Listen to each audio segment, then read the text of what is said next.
Brown Paper Bags by Stephanie L. Graff, MD, FACP, FASCO. Minor demographic features of the patients described have been altered to honor their privacy. "Why are you being weird about opening the bag?" he asks.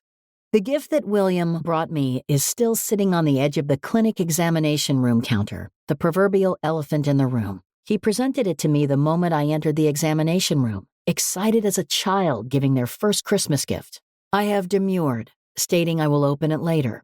I have tried to avoid opening the bag, explaining that I do not like opening gifts in front of people. William is as tenacious about me opening this gift right now as he is about facing his disease. I treat William for male breast cancer.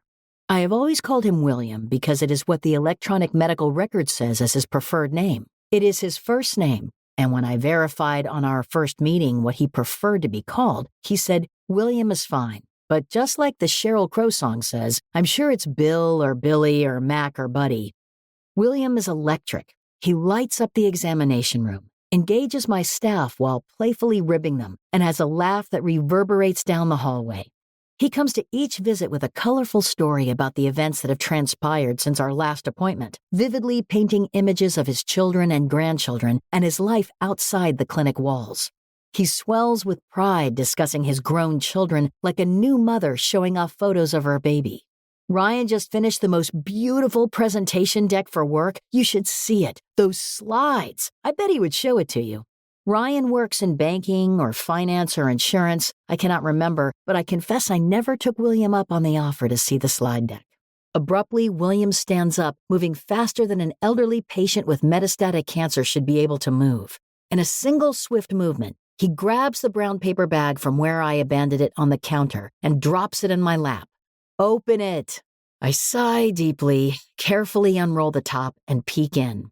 "I got those for the mister," he explains. Inside is a bag of Werther's hard caramels. As relief floods me, I laugh a deep, slow laugh of appreciation for this 70-something man and his ability to brighten the world around him in the most surprising ways. During our last clinic visit, he told me hard caramels take the chemo taste out of his mouth, and I had confessed that my husband is also a Werther's devotee, but prefers the soft chews. William made a case then and there for the hard caramels and told me I should try to get Mr. Dr. Graff to make the change. He approached the soft caramel versus hard caramel discussion with the intensity of a high school debate champion. Needless to say, the Graff household now alternates our caramels, enjoying both hard caramels and soft chews. "Seriously, what gives with you in the bag?" he probes again. I recognize that William is not going to let this go. He is too astute and persistent.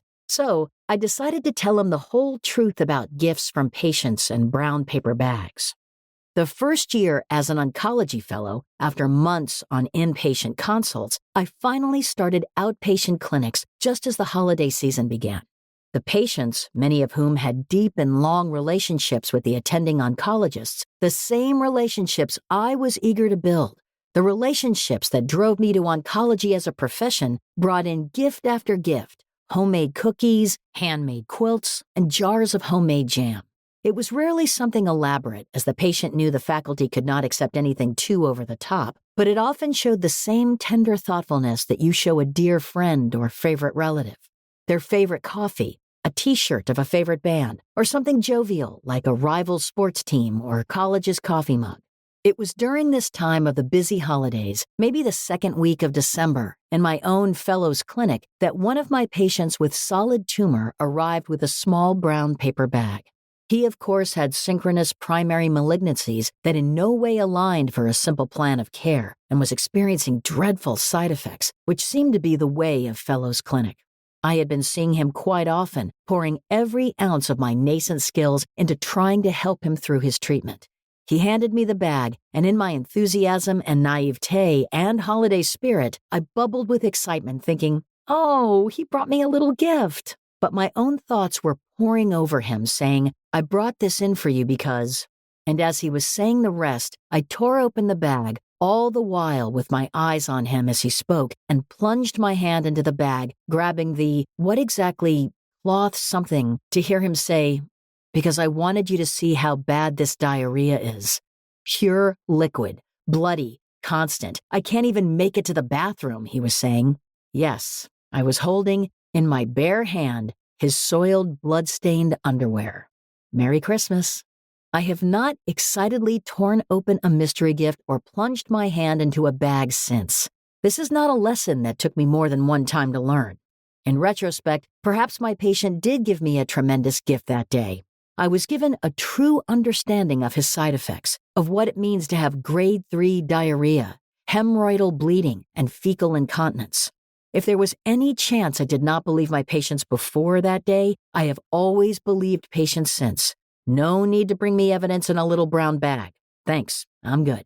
By this point in my retelling of the story, William was nearly doubled over in laughter, red-faced and barely able to breathe or stay in his chair. Thus, our little ritual began. William continued to bring me gifts in brown paper bags at every visit for the rest of his time as my patient. Always small tokens. A pocket pack of Kleenex during cold season, a can of soup to warm my hands, which are perpetually cold during physical examinations, a small handmade Christmas ornament. Sometimes he would put a bag inside a bag, laughing like an evil supervillain while I nervously unpacked his brown paper bags of torture.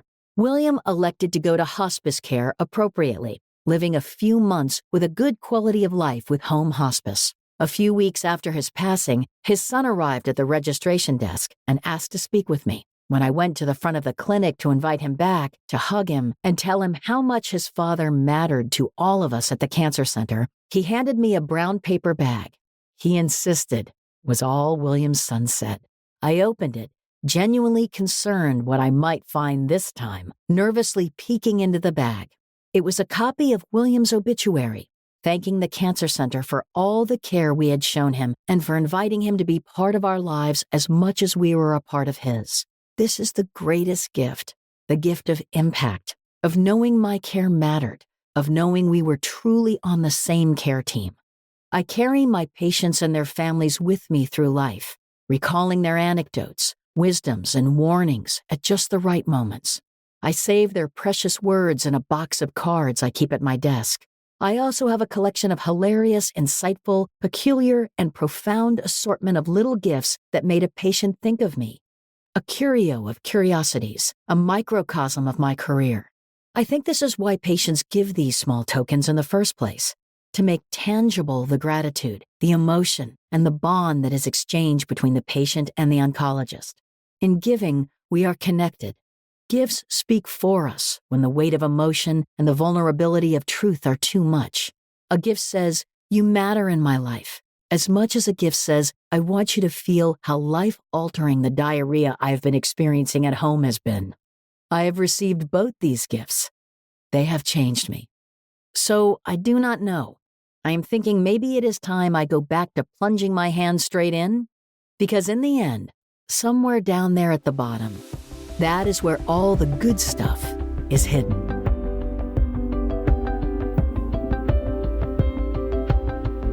Welcome back to JCO's Cancer Stories, The Art of Oncology. This ASCO podcast features intimate narratives and perspectives from authors exploring their experiences in oncology. I'm your host, Mikkael Sekeres. I'm professor of medicine and chief of the Division of Hematology at the Sylvester Comprehensive Cancer Center, University of Miami. Today, I am so excited to be joined by Dr. Stephanie Graff, associate professor of medicine at Brown University and director of the breast oncology program at Brown University Health in Providence, Rhode Island, to discuss her Journal of Clinical Oncology article, Brown Paper Bags. Our guests' disclosures will be linked in the transcript. Stephanie, I am so excited to have you here. Welcome to our podcast, and thank you for joining us. It's such an honor to be here and to discuss this with you.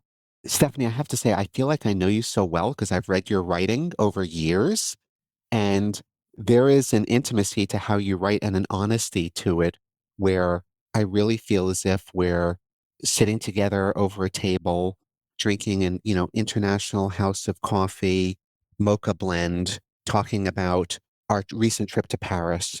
But I'm not sure all of our listeners know you quite as well. So I'm wondering if you can tell us a little bit about yourself. Sure. So I am on the JCO Art of Oncology editorial board and live in Providence. So you and I have many shared interests. I love to write and I love to read. And I think that how you describe my writing reflects my communication. I think that I tend to be really honest and open with patients about everything, about both myself and their disease. And I think that that is really what you're capturing in my story writing. I am an avid reader. I read just nonstop and write a variety of different styles of writing. I've written several breast cancer related texts, obviously academic papers. I have confessed to you in the past that I write poetry, but it's for myself. It's very unlikely to end up in the pages of JCO. I like writing stories like this when I feel like a story has been percolating in my mind for a while. Boy, there's a lot of jumping off points I want to take from what you just said, of course. Maybe we can start with your writing process. What triggers a story and how do you face the dreaded blank page? I think it's different for different stories. Often it's something that has been the struggle or the relived experience that I keep turning over. And I find that like when I'm walking my dog in the morning or when I'm running on the treadmill, that sometimes the same moments keep coming back up in my mind. A difficult patient encounter, a heartwarming patient encounter, a challenging conflict with a peer or colleague. Those are the things that I keep going back to. And I think that as I go back to it over time, I craft that narrative. And crafting the narrative is also what helps me work through the story and cement it as a lesson that I learn from or that becomes a memory that's important to me and ultimately makes it easy to just sit down and write, which is often I do just sit down and write the whole story and it comes out pretty much in the form I end up submitting. But I think that that's because I've spent so much pre-contemplative thought before I get to pen to paper. Sometimes it is with this story, and I think I said this in my original cover letter with brown paper bags. One of my nurses, my nurse practitioner, had gotten a gift from a patient that was actually wildly inappropriate for her, both as a gift from a patient and for her as an individual. And she had like brought it back to our shared workspace and was like, guys, like, what do I do with it? And it prompted all of us to share our stories of like really fantastic things that patients have given us, really weird things that patients had given us, and just to end up laughing hysterically about the funny moments and getting a little teary-eyed thinking about the way that we hold on to some of those memories. I love that whole description. First of all, starting with your writing process, I think we all come out of a room sometimes where we've been meeting with a person and our stomach just turns. There's something that didn't sit right with us about the interaction, or there's something that was really special about the interaction. And I think if we're thoughtful people and thoughtful doctors, we ruminate over that for a while and think to ourselves, what was it that was really special about that really worked that I can actually apply to other patients? Or what was it that didn't work, that something that went south where I probably need to change my behavior or change how I'm entering an interaction so that doesn't happen again? Yeah, I think about it like those, I'm sure you have the same experience I do, that a lot of your early childhood memories are actually photos of your early childhood that you can remember more clearly because you have the picture of them. And certainly the same is true for my own children. But I think that having that description, that powerful visual description of a photograph from a moment helps you cement that memory and treasure it. And I think that the same is true with writing, that when we have an experience, that if we're able to make it tangible, write about it, turn it into a song, turn it into a poem, turn it into a piece of art, whether that's, an interpretive dance or a painting, whatever your expression is, that's going to be something that becomes a more concrete memory for you.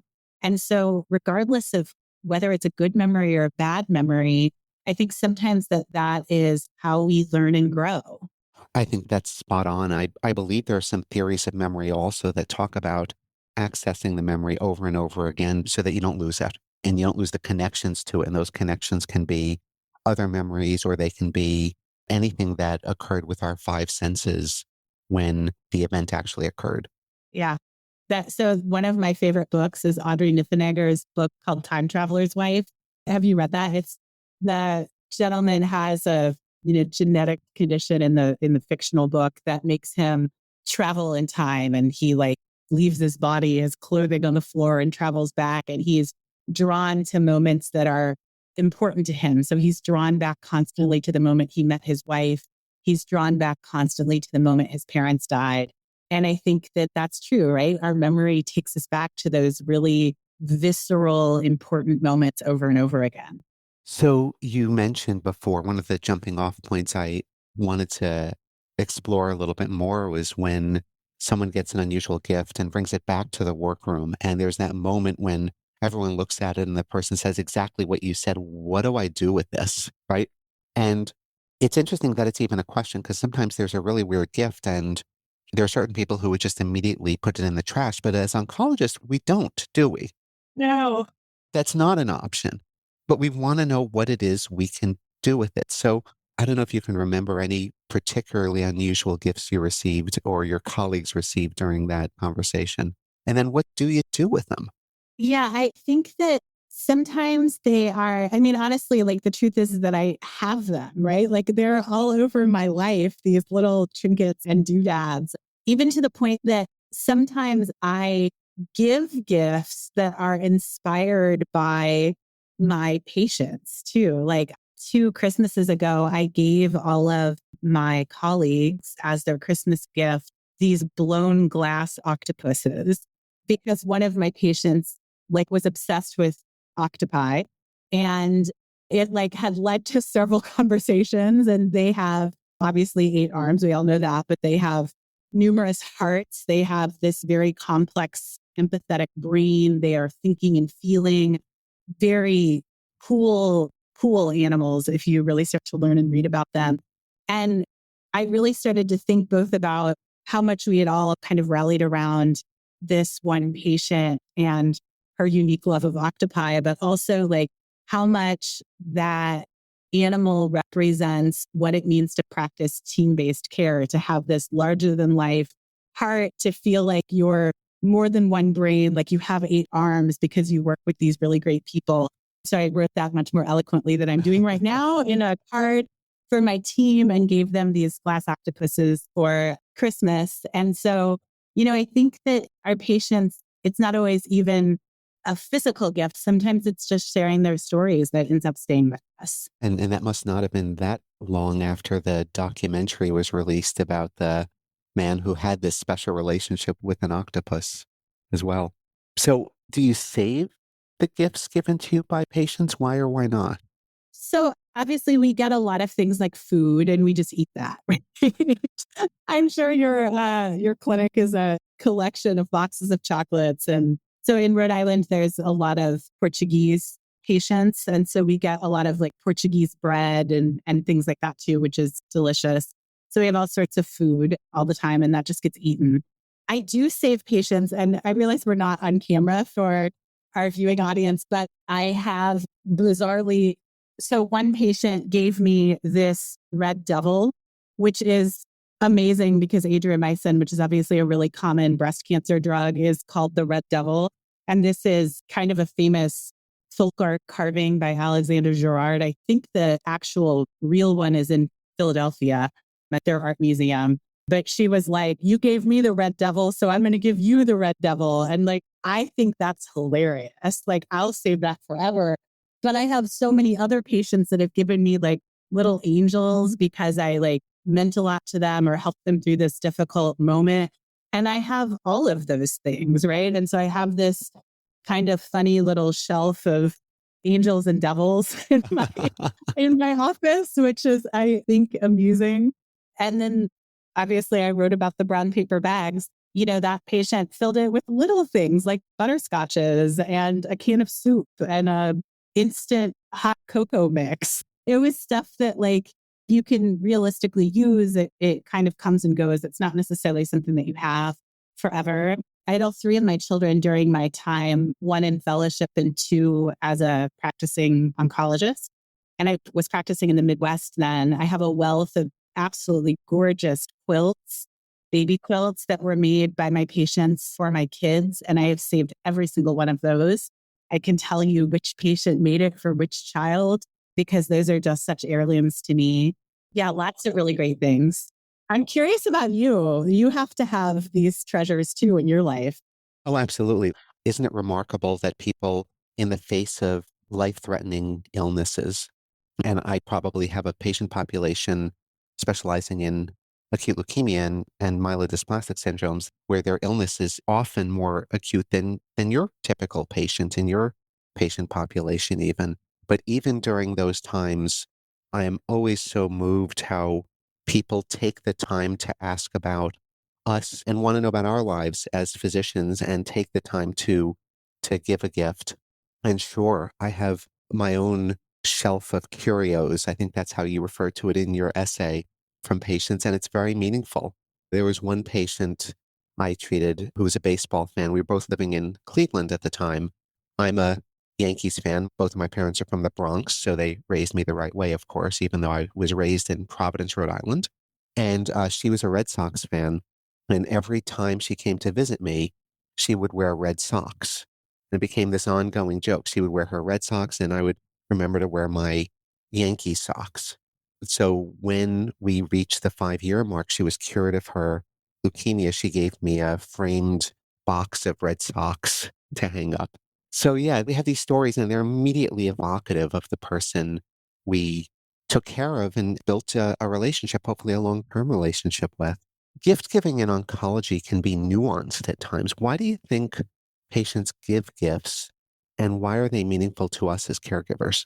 I mean, I think that gift giving at its heart is sometimes just a more comfortable way to express emotion for so many patients, right? And humans, right? We give gifts to celebrate births, weddings, birthdays, anniversaries, major holidays, right? For our own friends and family. And so it makes sense that that cultural or social tradition exists where we give gifts to acknowledge and celebrate that someone is important and a part of our life. And so often I think it's just a way for a patient to say, you've been here for me. I see you. I see the work you do. I appreciate you. So it's a way to say thank you that to any individual patient feels bigger than just the words. Obviously, I want to say, as if any patient stumbles onto this podcast, just the words are more than enough. And we don't even need that. Like, it is my greatest honor to care for the patients that allow me to enter their lives and care for them. Like, I don't need them to tell me thank you. I certainly don't need them to give me a gift. But I think that's a big part of why patients do it.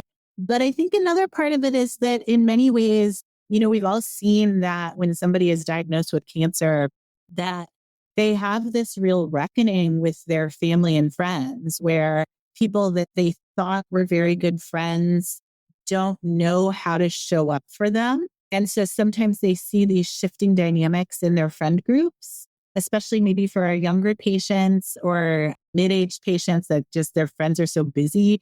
There's lots that goes on, right? That I think that often the gift is saying, thank you for showing up. We were a constant in their life during that time. And for many of my patients, they don't have that constancy from the other people in their life. And so again, if anyone stumbles onto this podcast and someone in your life that you love is diagnosed with cancer, the most important thing that any of us can do for someone battling a chronic illness is just show up. And I often tell people, even uninvited, like, show up and offer to take their laundry back to your house. Show up and drop off a meal. Because I think that the people saying, well, let me know what I can do isn't helpful, because it's really awkward to tell people what to do when you're battling an illness. That notion of presence is just so important, and you enunciated it beautifully. When my patients say to me, oh, I want to get you something, I always respond the same way that you do. I always say, your good health is the greatest gift that I could hope for. And just the words and the presence are enough. I wanted to end quoting you to yourself and asking you to reflect on it. You write, I carry my patients and their families with me through life, recalling their anecdotes, wisdoms, and warnings at just the right moments. Stephanie, what are those moments when you lean on the anecdotes and wisdom of your patients? Patients will say things to me about, oh gosh, I'll get all teary thinking about it. Patients say things to me who are my, stage 4 metastatic patients about what has mattered to them in life. And it makes it so easy for me to leave that thing undone and go home at the end of the day, because none of them say it really mattered to me that I spent that extra hour at work or that I got that promotion or that raise. I'm in the habit of, when I meet patients for the first time and they're at a visit with their husband or their wife or their partner, I will ask how long they've been together. And when patients tell me that it's been decades, 40, 50, 60 years, I will ask what the secret is, because I'm at 17 years of marriage and I love to see 63, which is my record for a patient story. And my one patient during a visit, the wife and I were talking, and I asked how long they had been married.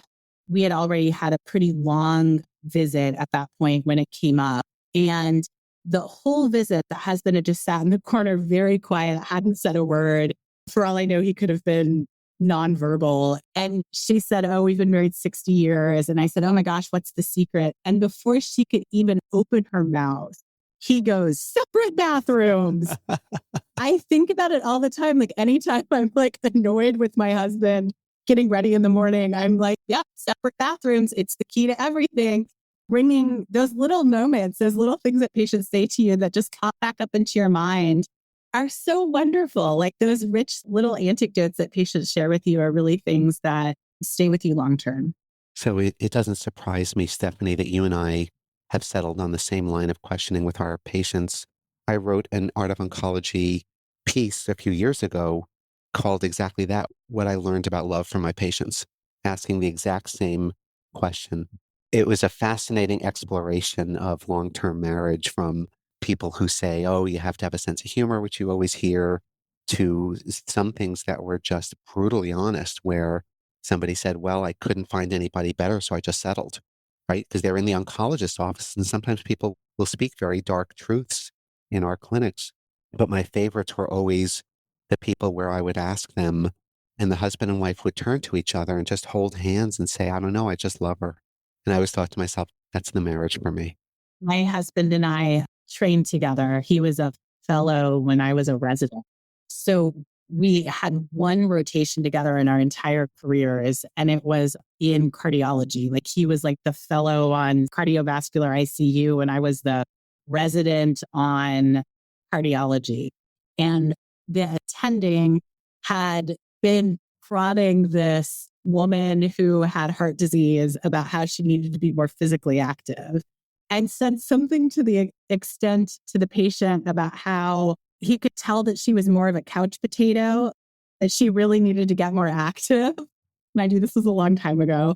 And her husband, they're older patients. Her husband boldly interrupts the attending physician and says, she may be a couch potato, but she's my sweet potato. And my husband and I, every once in a while, will quip, well, you're my sweet potato to one another, because we both remembered that interaction all these years later.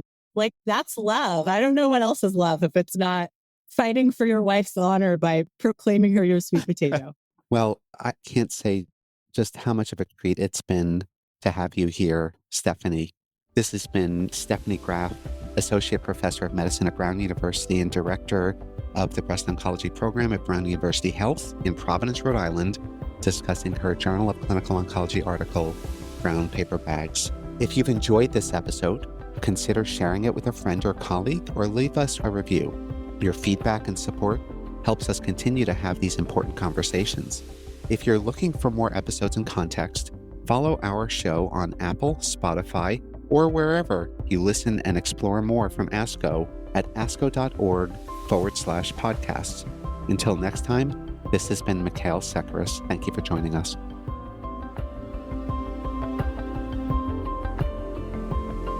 The purpose of this podcast is to educate and to inform. This is not a substitute for professional medical care and is not intended for use in the diagnosis or treatment of individual conditions. Guests on this podcast express their own opinions, experience, and conclusions. Guest statements on the podcast do not express the opinions of ASCO. The mention of any product, service, organization, activity, or therapy should not be construed as an ASCO endorsement.